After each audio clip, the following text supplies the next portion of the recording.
Euskaraldirako atzera kontaketa. Atzotik zabalik dago herritarrek izen emateko EPEA eta Bilboko kafe antzokian egindako ekitalde baten bidez abiarazi dute Euskararen aldeko ariketa sozial erraldoian izen emateko EPE hori. Erakundeetako, sindikatuetako eta euskalgintzako ordezkari ugari bildu dira kafe antzokian izen emateko EPE-aldiaren irekieran atzo. Mirari Martiarena eta Kepa Errasti aktoreek egin dituzte aurkezpen lanak eta aurreko euskaraldietan izandako esperientziaz eta ariketa sozial horren garrantziaz galdetu diete Eusko Jaurlaritzako kultura eta hizkuntza politikako sailburu Bingen Zupiriari, Nafarroako gobernuko herritarrekiko harremanetarako kontseilariari Ana Oiori eta Euskaltzaleen topaguneko lehendakariari Kike Amonarrizi. Azaroaren 18tik abenduaren 2 egingo da Euskaraldiaren 3. edizioa eta dagoeneko aho bizi eta belarri prest gisa parte hartu nahi duten herritarrek izen emateko aukera dute ostegun honetatik aurrera. Goiatz Urkijo Euskaraldiko koordinatzailea izan da gaur gurean, gonbidatu nagusi gisa entzun nola aritu den aurtengo edizioaren helburuez. Beak hartzearen ideia horretan, aurreko edizioa aipatu dutez, egoera oso zailan egin genuen, harreman sozialak oso mugatuta, entitate asko itxita, ezin elkartuak, kalean ere ezin ginen egon, eta hori berreskuratu nahi dugu, ez? Kalean egon nahi dugu, Euskaraldia ikusgarria egin nahi dugu, eta uste dugu hori ere importantea dela ariketa egiterako orduan, ez?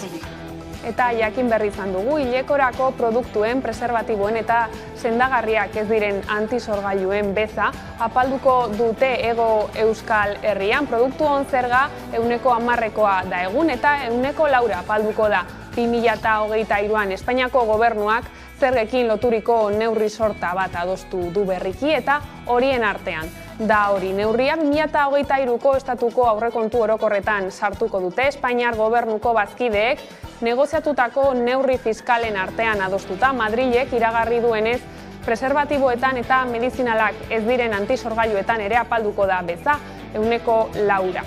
Horiek merkatzea ere aspaldi eskatu dute askok, baita biharamuneko pilularen prezioa apaltzea ere. Horri loturik Parisek berriki egin du urratsa. Frantziako Osasun Ministerioak iragarri du pilula hori doakoa izango dela emakume guztientzat. Neurriak Ipar Euskal Herriko biztanleei eragiten die, ordea ez da jakina noiz sartuko den indarrean. Bestelako lerroburuekin jarraiki Iñaki Arriola Eusko Jaurlaritzako lurralde plangintza eta garraio sailburuak baieztatu du abiadura handiko trenaren eta Burgosko goi ordokiaren arteko lotuneak ez duela salgaien garraiorik aurreikusten. Hori izan da, baina Lakuako gobernuek gehien erabili duten arrazoietako bat trenaren obra babesteko. Izan ere, bere garaian Inigo Urkullu Jaurlaritzako lehendakariak inozokeritzat jo zuen Burgoserako abiadura handiko trenak salgaien garraioa aurreikusi ez izana. Inigo de la Serna orduko sustapen ministroak 2017aren amaieran ziurtatu zuen bezala. Horri guztiari gehitu behar zaio 2009tik 8 milioi euro ordaindu direla, orain berregin beharko diren azterketa teknikoetan. Europako sarearekiko loturari dagokionez ezaguna da Parisen jarrera ez baitu lehentasunezko konexio hori aintzat hartzen eta horrek Euskal Y-koa homologatzeko moduko konexiorik gabe uzten du. AHT-ren aurkakoek beti adierazi zuten merkantziak garraiatzeko aukera koartada eskas bat, baino ez zela zentzurik ez zuen obra bat justifikatzeko. Honezkero, esandako guztiaren ondoren, inbertitutako diruaren egindako obren eta pilatutako atzerapenen ondoren, AHT-ek merkantziarik garraiatuko ez duela baieztatzeak erabateko zuzenketa suposatzen du zalantzazko proiektu baten aurrean.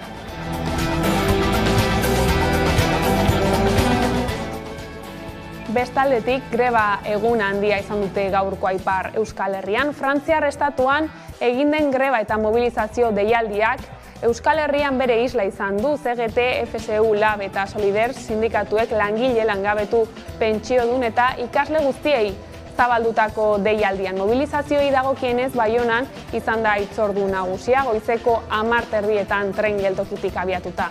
Donapaleko herriko etxearen aurrean ere elkarretaratzea egin da kasu honetan 11:30. Sindikatuek Emmanuel Macronen gobernuaren murrizketak eta erretreten erreforma salatzearekin batera lansarien handitzea, zerbitzu publikoaren azkartzea eta lan denboraren zein pentsio adinaren apaltzea aldarrikatu dituzte. Geldialdiak gainera, hainbat sektoretan izan dute eragina. Garraioari dagokienez, sare pribatu eta publikoak bat egin du grebarekin, eskoletan ere lanuztetara batu dira eta funtzionarioek ere egin dute greba. Horrek zerbitzu publikoetan eragin handia izan duelarik.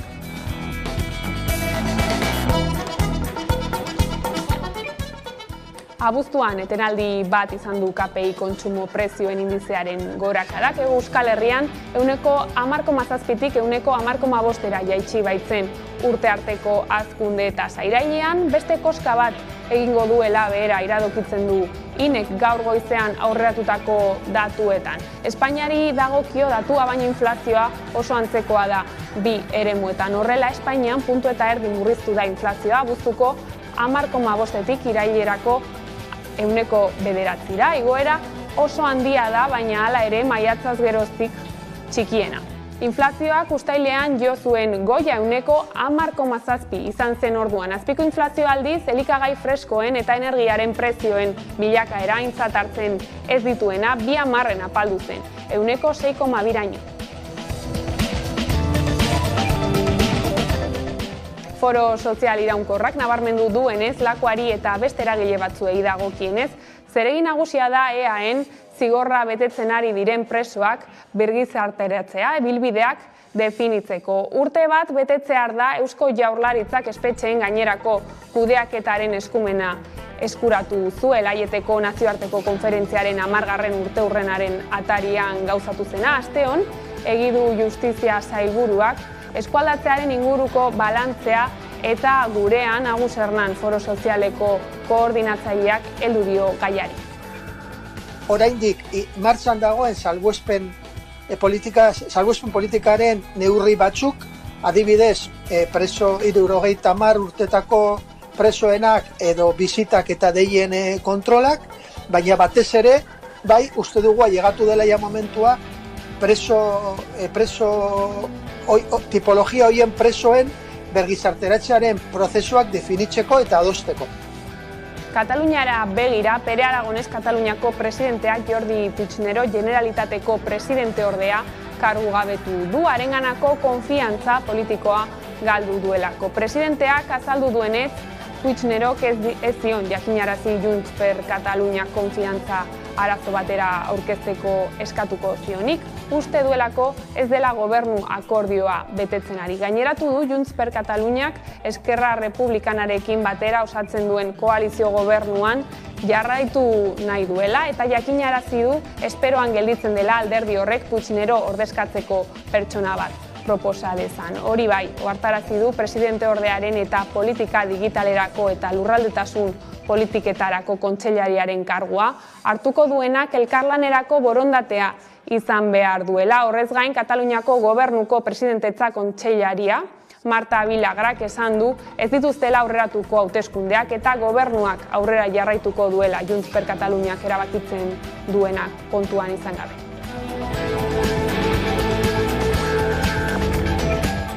Nazioarteko kontuekin jarraiki, egin dituzte Nazio Batuen erakundeak eta Mendebaldeak zilegitasunik ematen ez dizkien galdeketak Errusiak Ukrainan partzialki okupatutako eremuetan eta bozketa horietan Errusiako Federazioarekin bat egitearen alde bozkatu dute nabarmen. Orduan lurralde horiek anexionatzeko pronto da Kremlin 2014an Krimeako penintsularekin egin bezala. Bada galdeketen arira Errusiari presioa handitzeko eskatu du Ukraina. Kievek arabera Errusiaren inbasioko beste krimen bat dira egindako bozketak. Ordea, Donetsk, Luhansk, Zaporizhia eta Khersoneko lider errusiazaleek anexioak gauzatzeko galde egin diote Putini. Horrekin lotuta, AEB-ko ebazpen bat aurkeztekotan dira Nazio Batuen erakundearen segurtasun kontseiluan. Eskatuz kontseiluko kideei ez aitortzeko anexioak. Hala ere Errusiak kide iraunkor den neurrian beto eskubidea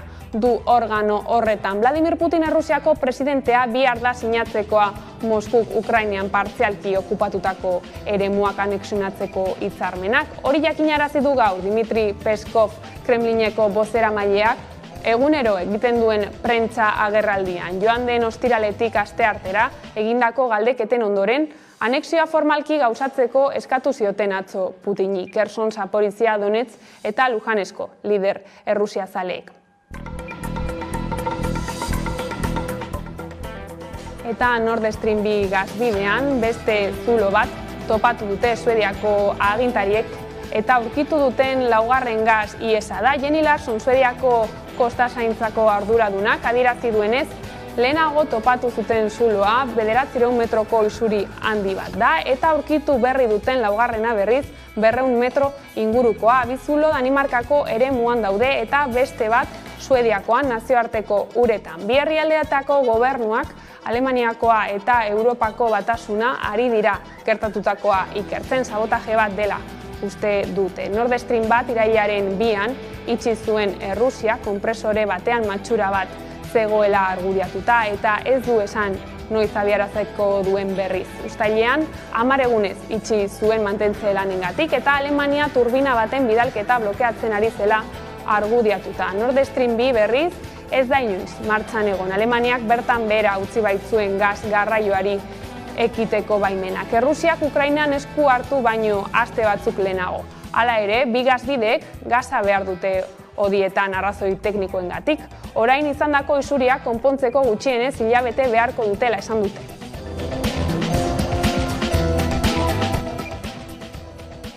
Hirugarren agurra izango du ertzainak taldeak eta diotenez baita denetan azkena ere. Bi kontzertu joko dituzte horretarako, 2022ko abenduaren 16an izango da bata Beken eta urtarrilean izango da bestea Gasteizen. Urriaren 5ean jarriko dituzte Barakaldorako sarrerak salgai eta 29, 40 eta 45 euroan egongo dira. Urriaren 4an Kutxabankeko bezeroek aurresalmentan eskuratu ahalko dituzte eta horregatik sortu da nahasmena datekin hedabideetan.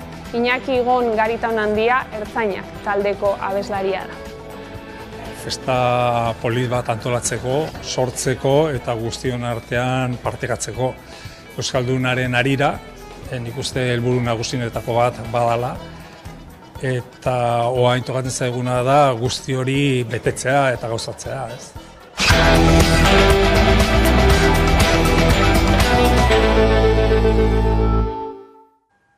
Arratsaldeon, zabalik dago jadanik aurtengo Euskaraldian herritarrek izen emateko EPA, nork bere buruari jotako erronken bidez lorpen txikien batuketa erdiestearen garrantzia nabarmendu dute antolatzaileek.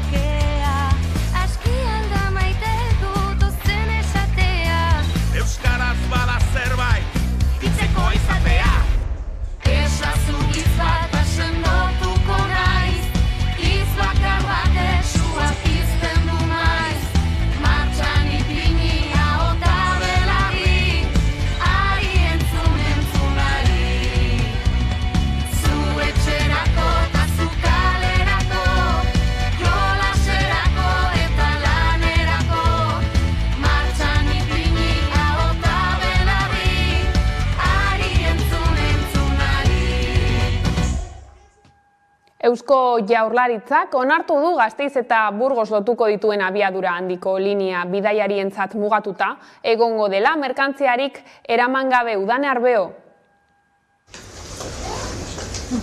Eusko Jaurlaritzak onartu du Gasteiz eta Burgos lotuko dituen abiadura handiko linea bidaiarientzat mugatuta egongo dela merkantziarik eraman gabe.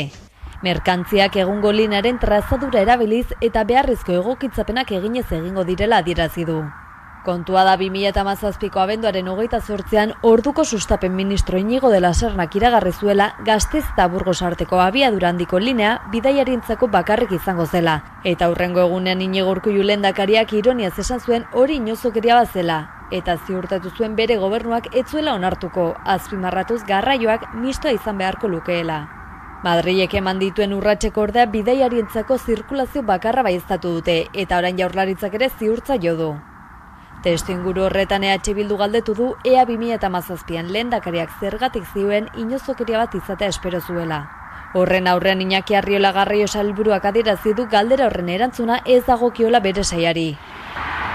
Atzera begira jarriz Gasteiz eta Burgos arteko abiadura handiko linearen proiektuak hainbat aldaketa izan ditu urteetan zehar, baina azken aldaketaren ondorioz lehendik egindako eta jakina bere garaian fakturatutako lanak lizitaziora atera behar izan dira.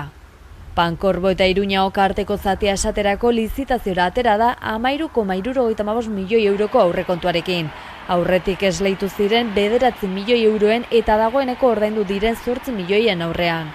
Horrek esan nahi du Espainiako gobernuak ordaindutako 8 milioi horiek alferrik gastatuko zirela. Bestalde gero eta gehiago dira Euskal Idelakoa uharte bat izango dela dioten ebidentziak. Hegoalderantz egunen batean bidaiarientzako linea inauguratzen denean ezingo diren merkantziak igaro. Bien bitartean iparralderantz pertsonek ere ez dute garraiorako aukerarik izango, Parisek mugako batasuna atzeratu duelako. Eta greba eguna izan da gaurko Ipar Euskal Herrian, sindikatuek Emmanuel Macronen gobernuaren murrizketak eta pentsioen erreforma salatzearekin batera lansarien handitzea, zerbitzu publikoaren azkartzea eta lan denboraren zein erretreta adinaren apaltzea aldarrikatu dituzte.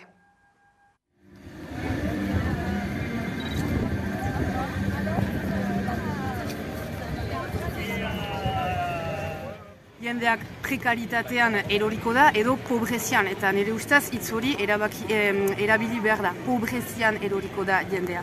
Eta beraz, aserri hori nola lortzen dugu bilakatzen, borrokatzeko zerbait, eta ez aserri izaiteko enpresatik edo etxetik.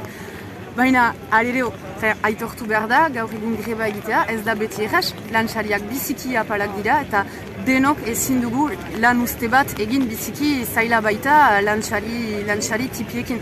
Beraz, tresna berri batzuk asmatu ditugu, eta aserri hori bihurtu behar da zerbait justuki gauzak aldatzeko, eta benetan nire ustez hori pasako da karrikatik, ez da beste tokirik aserri hori plazarazten. Aspaldidanik lan munduaren kontra ari dira bai gobernu hori eta bai aintzinekoak. Beti importantea da karrikarat jaustea. Bai, erretreta ikusiko dugu noiz berriz mainan ezarriko dutera segur da. Eta bai, presioen igoeren araberaz eta internazionalen egoeraz ara ere egoeraz. Bai, beti importantea da karrikan izaitea.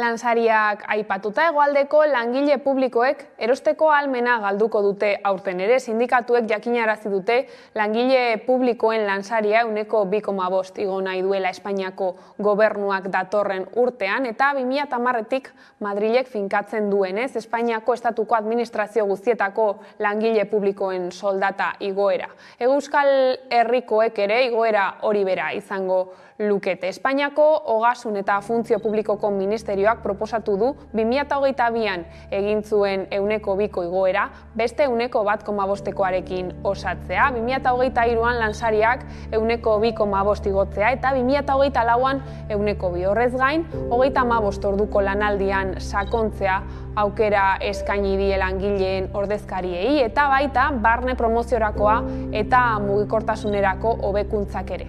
Pedro Azpiazu Jaurlaritzako Ogasun sailburuak iragarri du Madrilen agindua beteko duela eta Nafarroako gobernuak berriz 3ko igoerarekin ari dela prestatzen aurrekontuak, baina espero da Iruña ere Madrilen adosten den kopurura batzea azkenerako.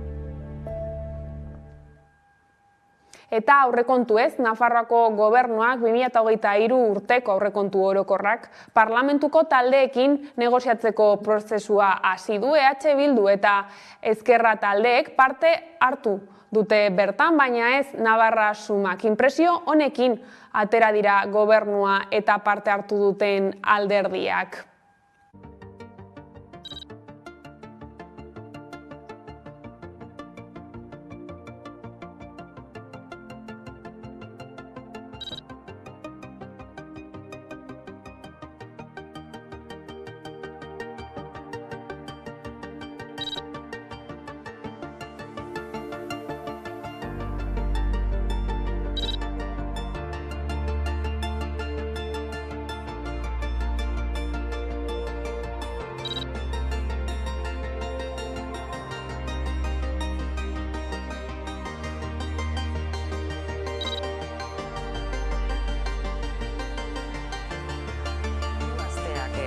intensoak izango direla aurreikus dezakegu.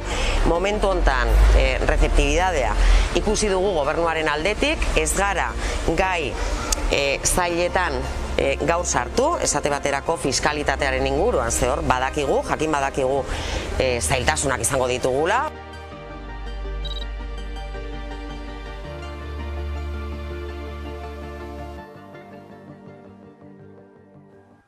Suhiltzaileak aktualitate ditugu gaur berriro. Nafarroako parlamentuan gobernuari egindako galderek eta zerbitzuarekin kontatu gabe. Nafarroako gobernuak antolatu dituen zuten inguruko solasaldiak aitzakia hartuta, Inigo Balbas labeko ordezkariarekin egoteko aukera izan dute Nafarroako kideek, guzti honetaz eta suhiltzaile zerbitzuaren egoeraz hitz egiteko.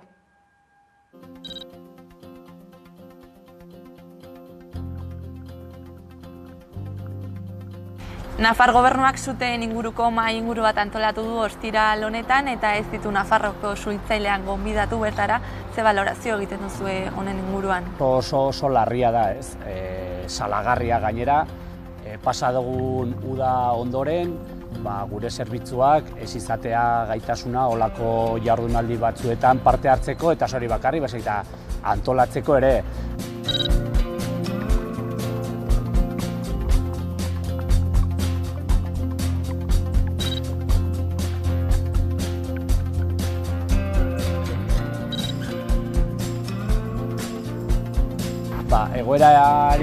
Egoerani aurre egiteko, idei oso simplea. Nafar gobernuak serio hartu behar du zerbitzu hau eta egin beharrakoak egin behar ditu.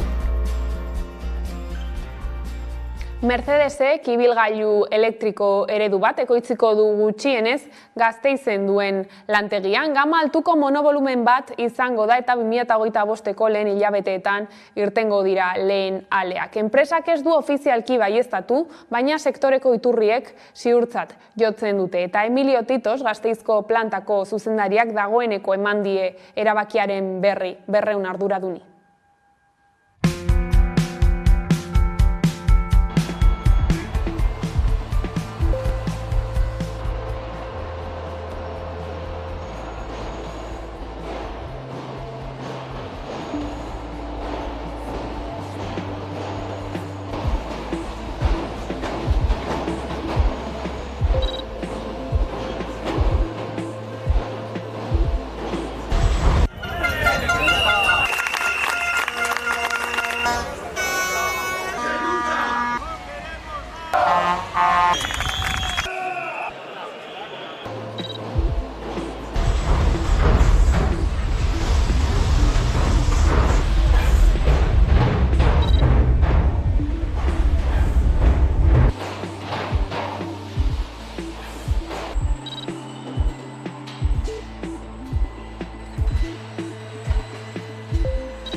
Gai zaldatuta berriz etxebizitzaren aferari helduta alokairuen prezioek igotzen jarraitzen dute. Bilbon adibidez 2016tik 70 euro igo dira alokairuak bataz beste. Beraz, egun Bizkaiko hiriburuan 775 euro ordaindu behar dute herritarrek alokairuagatik. Indautxu da auzorik garestiena 1010 euro ordaintzen dute maiztarrek. Merkeen aldiz, Iturrigorri Peñaskal 578 euro balio baitu alokairuak. Aiara de Urreta izan da prezio hauen gaineko iritziez galdezka Bilboko kaleetan.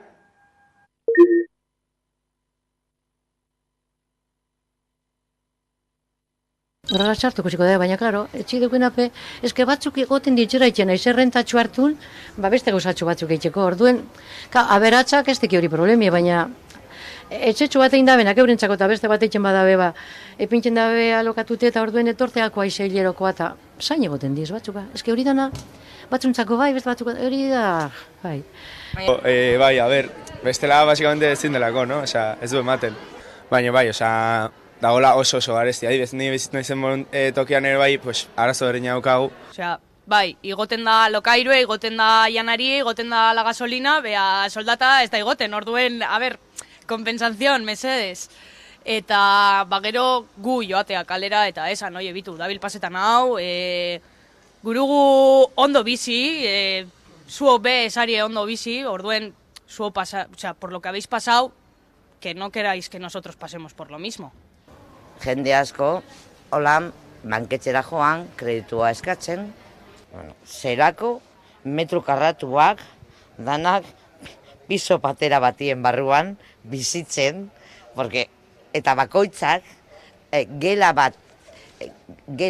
batean gatik, 3 euro eta piko, gela baten gatik, hilabetero, ene maitea. Zailagoa dela lanon bat lortzea, hau da, denok eskatzen dute esperientzia eta lako gauzak, eta azkenan gazteok ez dugu esperientzia eta lortu behar dugu. Eta ez badigute lana emoten, eta ez dugu esperientzia, eta horrezagatik ez digute lana emoten, zirkulo bat da. Orduan, nik uste dut dena dela. Ez dela justu da, benetan. Bai, neurtuta.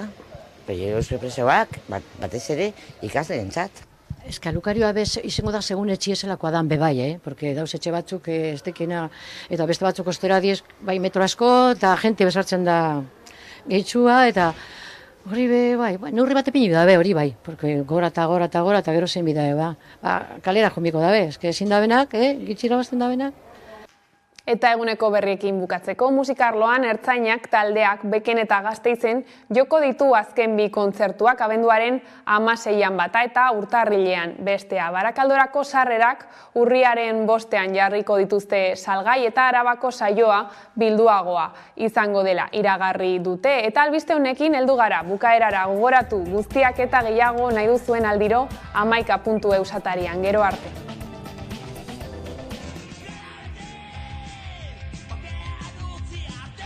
Ertzainak taldeak momentuz ez gaitu pakean utziko. Ez dago ilusio faltzurik, Gari, Josu eta Atzampi oholtzara itzuliko dira. Ertzainak taldeak azken 2 kontzertuak joko baititu Bilbon eta Gasteizen. Asmoa, noski agurrau nahi dugun moduan betetzeko, holako euskal edo gure ondarearen festa bat antolatzea. Ez, gu aitzaki bat baino ez gen.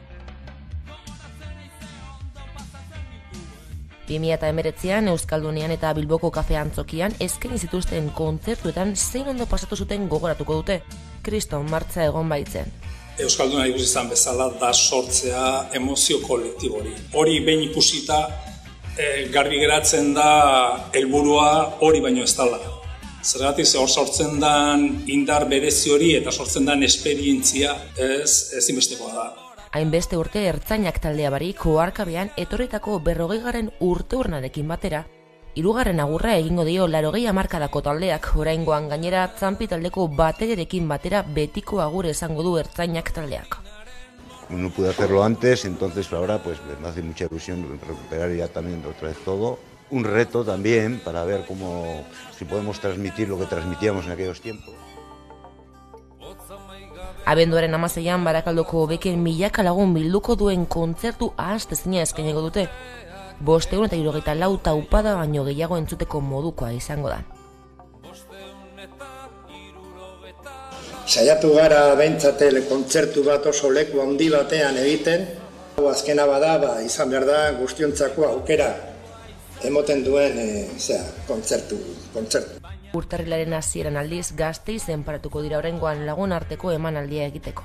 Zor bat geneukan Gasteizko hiriburuarekin eta iruditu zitzaidan niri behintzat izan zala amaiera faltsu bat. Urriaren 4an sarrerak aurre salmenta bidez eskuratzeko aukera izango dute soilik Kutxabankeko bezoroek. Urriaren 5ean aldiz sarrerak ertzainak.eus atarian jarriko dira salgai. Dantzak jarraituko du Bilbon eta Gasteizen. Euskal Herritarrek zuaren gainean dantza egiteko azken aukera izango dute.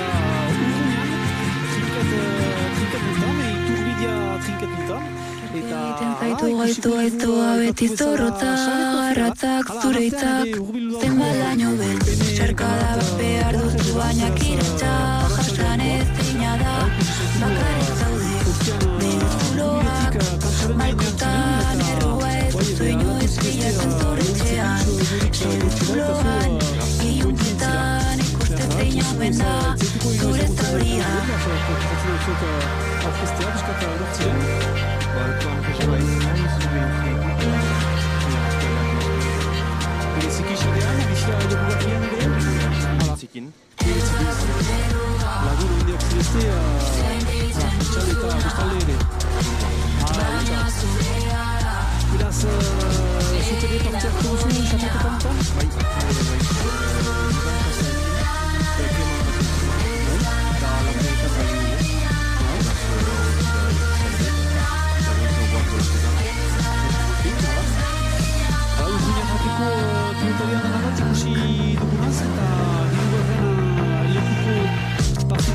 Zepena musikan ere polizia zuen aurrea, eta gureak etxea zutan da eta zutxioka